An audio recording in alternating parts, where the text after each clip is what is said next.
Hi, I'm June Campbell, and in this video I'm going to show you these 3 desktop calendars that I made, and I'll show you how to make them. But just before I do, they open like so. They have a front and a back, and they have a little kind of a stand thing like that, so they will stand upright. Okay, I'll show you what I did. So for these calendars, I'm going to be using this clear stamp by Kelly Panacci. I hope I've pronounced it right, but as you can see, it has the month and it has the name of every month, and you can write the numbers in by hand. And for pictures, I fell in love with this collection from Graphic 45. So I'm going to be making several calendars. This one, my favorite, is the Fairy Once Upon a Springtime collection, the Woodland Fantasy. And I will be making some using this one. This is on the Boardwalk collection, Coney Island. Again, it's Graphic 45. And this one, also Graphic 45, the Romantique collection, Sweetheart of Mine.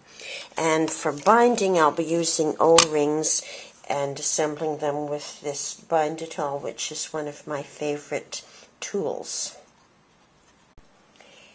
I'll be making my calendar out of cardstock, but I've cut templates out of printer paper to use as my guide. So I will be cutting 6 pages like this, 8.5 by 4.5, and I'm hoping to put calendars on the front and back. Obviously, if you didn't want to do that, you'd have to cut 12. And for the stand, again, this is printer paper, but use this as your template and start by folding it in half, then put this on here as your guide, and you would make a fold on both sides of the center fold, which will end up giving you a shape. Come on, there you go, a shape like this. So when you go to assemble, you'll assemble your 6 or 12 calendar pages like so, and this will be your stand, so it will stand upright. And it will also fold up, so if you were going to mail this, for example, it would fold nicely, I hope. So we'll see how this works. At this stage of the game, I have cut out my cardstock and assembled it in the Zetter Bind-It-All. This is the 3/4 inch wire, and here it is standing up, as I said, and these pages will flip over like so. Oops, off camera. Now, one thing I forgot about before that I steered you wrong. I told you you'd need 6 of these, but actually you need 7 because one will be the cover. So that's how that will go. And there's something else to be aware of, which I have discovered. The stamp I was using here's the stamp, it had only 4 weeks, but 2 months rather, of the year need 5 rows, so I had to manually cut out some little extra rows and put them in where they were needed.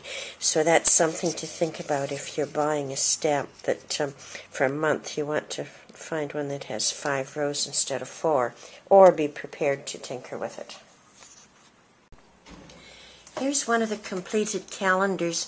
This is a steampunk design. I've never worked with steampunk very much, so please bear with me. This was something of a learning experience. But anyways, I used partially the Graphics 45 steampunk papers, plus some rub-ons and some things that I found around the house. So this is a little hat pin and a little envelope, and there's a wee message in the envelope. This is a gear that I've cut with a punch, and down here the numbers 2012, which I've cut with the Cricut. So this is the front cover. So turning it over, we get the first page, which is January, and here I have an old key and a decorative key, and I've cut goggles out of metallic papers and put a rub-on over top of them.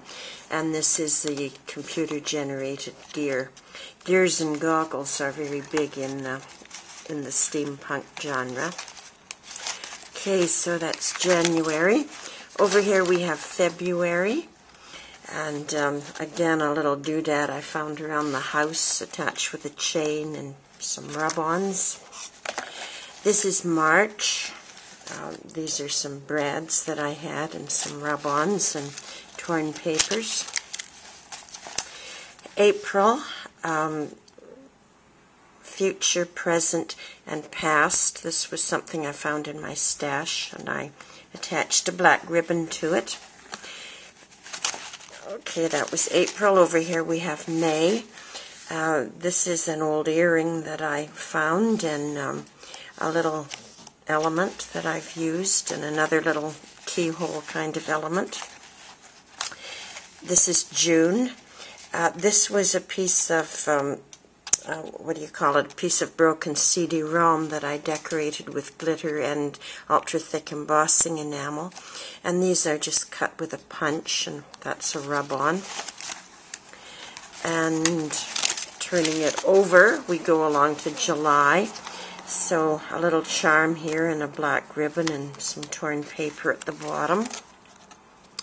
August, computer-generated and glazed thingies, and the word dream attached.